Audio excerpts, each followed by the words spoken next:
Sid, I'll start with you. You guys around the losses to them came around a 3-game win streak that you guys felt pretty good about how you played, but those 2 losses kind of showed some inconsistencies for you guys. How do you guys get more consistent as a team? Is that something you can practice? How does that come? Yeah, I think it's just like gradually it's gonna happen over time. Like we've seen throughout the course of our season, there have been peaks and valleys, but you try to lessen how many valleys there are, and we're trying to get to a point where we're having more peaks. But I think the last 2 games part of this are more indicative of who we're becoming and the direction that we're going in. But it's not going to be perfect all the time. But in games like this, we just have to have a different level of focus from the start, especially when we know that, a team has already won on our home court.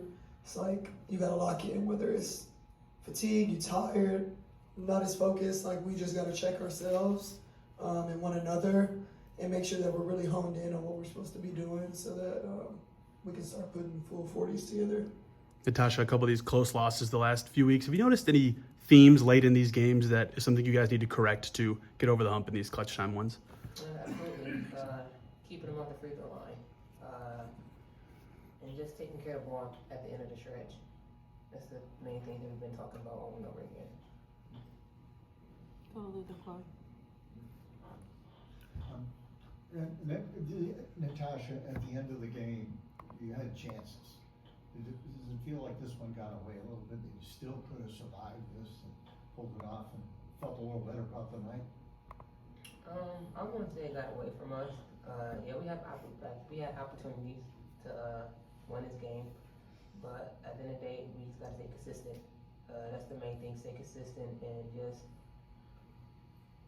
do the things that we've been doing in the past couple games that we won, and limited our fouls.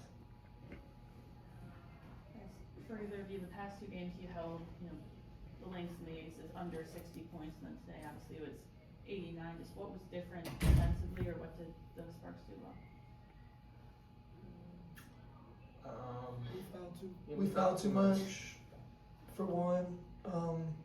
We got to be better with personnel defense so that when a play breaks down and players start to go one-on-one, it doesn't matter what people's records are at that point. Like, there are scorers on all teams in this league, and we gotta understand like what they want to do, what's their go-to, and don't let them do that. Make them do something different. Our rotations and our reds, like our trap-in, wasn't great, and yes, yeah, we were a step slow, I think, on a lot of stuff, and not as physical as we were those other 2 games you mentioned.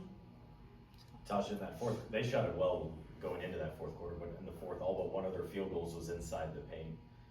What would you have liked to maybe see to correct that and kind of keep them out and having more difficult shots? Like Sid said, you be more physical. We let them do whatever they wanted to do on the offensive end, and instead of us dictating where we want them to be at, and they took full advantage of it, and they outscored us in the paint this game. So our main focus for the next game is make sure we're being physical and just keeping that for 40 minutes through the whole game.